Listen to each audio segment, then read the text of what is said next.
नमस्कार। आज हम लोग पुनः बीएससी पार्ट थर्ड पेपर 6 के सेल मेम्ब्रेन के ट्रांसपोर्ट सिस्टम पे बात करेंगे। पूर्व की कक्षाओं में हम लोग जिन चीज़ों को पढ़े थे, जिन चीज़ों को जानने की कोशिश किए थे, उसकी थोड़ी पुनरावृत्ति कर लें। तो हम लोगों ने किया ये था कि हम लोग ultra structural modification of cell पे बात कर रहे थे, और जब हम सेल पे बात कर रहे थे तो हम इस सेल के अंदर के इस न्यूक्लियस पर हमने बात किया। यहाँ पे कुछ सब्सटेंस थे, ये आप जानते हैं कि इसको साइटोप्लाज्म बोलते हैं, और हम लोग इसके सेलुलर मेम्ब्रेन पे हम लोग काम कर रहे थे, और फिर हम लोगों ने न्यूक्लियर मेम्ब्रेन पर काम किया, और न्यूक्लियस के स्ट्रक्चर्स को हम लोगों ने कवर अप किया, जहाँ न्यूक्लियर पोर और न्यूक्लियोलस का स्ट्रक्चर्स और क्रोमेटिन फाइबर्स जो बाद में क्रोमोसोम्स के लिए रिस्पॉन्सिबल होगा। और हम लोगों ने यहीं पे सेंट्रल डॉग्मा देखा, और सेंट्रल डॉग्मा से हम लोगों ने डीएनए, आरएनए, प्रोटीन, और प्रोटीन के फॉर्मेशंस में ही हम लोगों ने देखा कि यहाँ पे एक कॉइल लाइक स्ट्रक्चर्स जो एक आउटर मेम्ब्रेन बनाता है, और इसमें राइबोसोमल पार्ट इसमें अटैच्ड हैं, और राइबोसोम से ये प्रोटीन का फॉर्मेशन होगा थ्रू सेंट्रल डॉग्मा, ट्रांसक्रिप्शंस, ट्रांसलेशंस। अब ये प्रोटीन है तो प्रोटीन की वजह से यहाँ इंजाइम का फॉर्मेशन होगा, और इंजाइम भी कुछ इंपॉर्टेंट रोल्स प्ले करते हैं ट्रांसपोर्ट सिस्टम में, और ये ट्रांसपोर्ट हमारा इस न्यूक्लियर पोल से होगा। ये साइटोप्लाज्मिक एरिया है। तो आज हम ट्रांसपोर्ट सिस्टम पे बात करेंगे। ट्रांसपोर्ट एक बहुत इंपॉर्टेंट पैरामीटर्स है, और हम लोगों ने कोविड-19 में हम लोगों ने कोरोना वायरस में वो जो ट्रांसपोर्ट मैकेनिज़्म, उस वायरस का बड़ा रैपिडली मॉडिफिकेशन होता है, मल्टीप्लिकेशन होता है, और लंग्स के अंदर में जो म्यूकस मेम्ब्रेन्स हैं, प्लूरल मेम्ब्रेन्स हैं, उनको वो पूरी तरीके से क्लोज करके डैम्प कर देता है, जिसकी वजह से गैसेस एक्सचेंज नहीं हो पाता है और सफोकेशन से डेथ हो जाती है। तो ट्रांसपोर्ट सिस्टम की वजह ये हो गई क्योंकि ये ट्रांसपोर्ट हम यहाँ पे सेल मेम्ब्रेन के एक पार्ट हैं, और सेल मेम्ब्रेन के सबसे इम्पॉर्टेंट पैरामीटर्स वो ट्रांसपोर्ट सिस्टम ही हैं। तो आइए अब हम लोग आज रिवाइज करने के बाद हम लोग ट्रांसपोर्ट सिस्टम पे बात करेंगे। और ट्रांसपोर्ट सिस्टम के लिए बहुत ज़रूरी है कि हम सेलुलर मेम्ब्रेन के अल्ट्रा स्ट्रक्चरल मॉडिफिकेशंस की हम बात करें।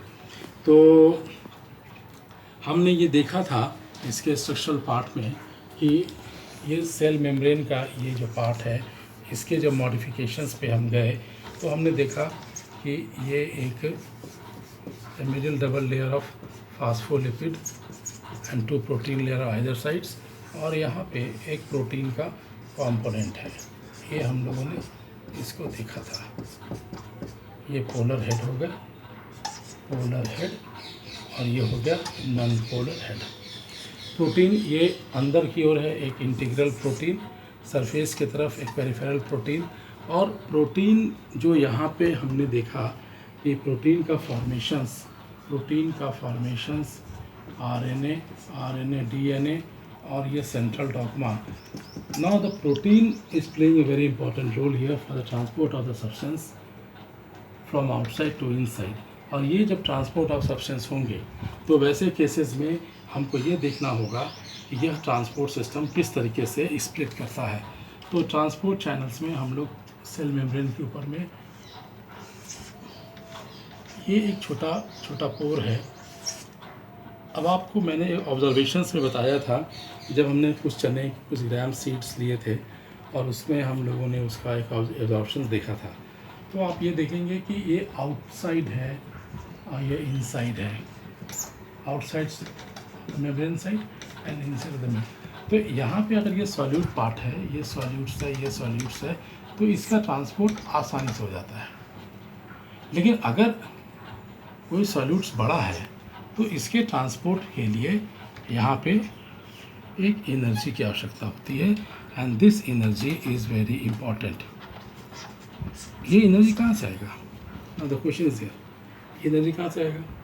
तो ये एनर्जी के लिए, ये जो एनर्जी इंपॉर्टेंट पार्ट है, इसका फॉर्मेशंस माइटोकॉन्ड्रिया के द्वारा होगा। तो चलिए हम सेल में फिर देखते हैं कि सेल के पास न्यूक्लियस के बाहर क्या कोई ऐसा स्ट्रक्चर्स है? हाँ है, दिस इज अ माइटोकॉन्ड्रिया। और माइटोकॉन्ड्रियल के स्ट्रक्चर्स को अगर हम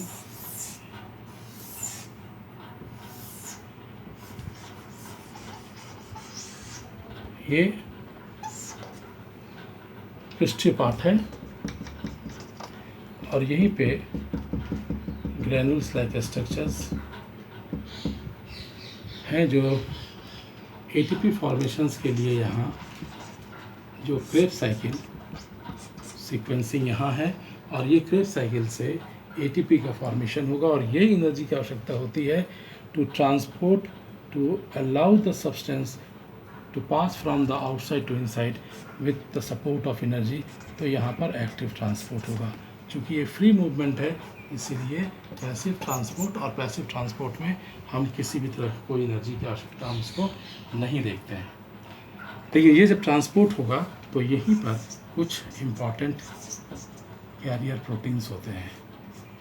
this carrier protein is important.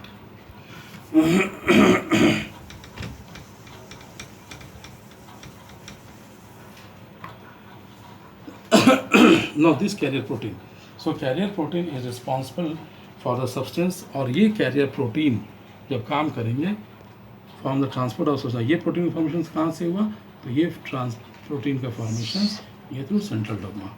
तो ये प्रोटीन है, तो यहाँ भी एक, यहाँ प्रोटीन के ऊपर चार्ज डेवलप कर जाएंगे, क्योंकि प्रोटीन जो है वो एमिनो एसिड NH2CO NH2 ये एमिनो ग्रुप से, यानी कि अमोनिया NH4 और फंक्शनल ग्रुप COH, ये दोनों मिल करके एमाइड ग्रुप बनाएंगे, और उसमें एमिनो एसिड्स बनेंगे, और एमिनो एसिड्स का ये चार्ज प्रोटीन, यहाँ पे एक प्रोटीन होगा जिस पे चार्ज होंगे प्लस या माइनस चार्ज, और ये प्लस या माइनस चार्ज का development during the transport movement होगा।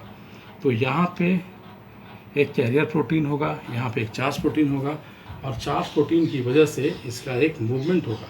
तो फ्री फ्लो मूवमेंट अगर हो रहा है तो ये passive transport, that is also called facilitated movement. Okay, तो आज हम इस वर्क को यहाँ पे रोक रहे हैं, और अगले दिन हम माइटोकॉन्ड्रिया और इलेक्ट्रॉन ट्रांसपोर्ट सिस्टम पे हम लोग उसको कंटिन्यू करेंगे। Thank you very much.